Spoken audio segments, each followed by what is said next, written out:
Prestasi mata wang ringgit berbanding dolar Amerika Syarikat dilihat masih dalam keadaan yang positif, dan kalau kita lihat pada bulan lalu,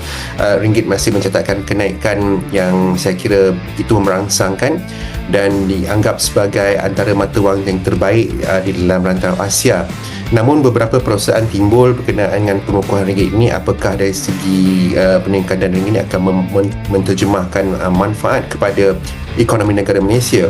Jawapan secara ringkas dan umumnya, peningkatan mata wang ringgit ni sudah pasti akan membantu dalam mengukuhkan ekonomi negara, terutama dari segi beberapa sektor utama dalam ekonomi di Malaysia ini, seperti automotif, sektor penggunaan, building material atau bahan binaan dan sebagainya, kerana dalam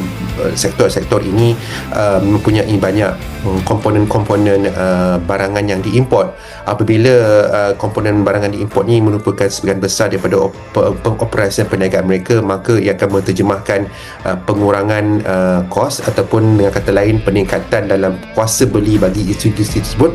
dan ini akan membantu dalam mengurangkan kos operasi mereka dan secara langsung akan membantu dalam meningkatkan margin keuntungan di dalam perniagaan tersebut.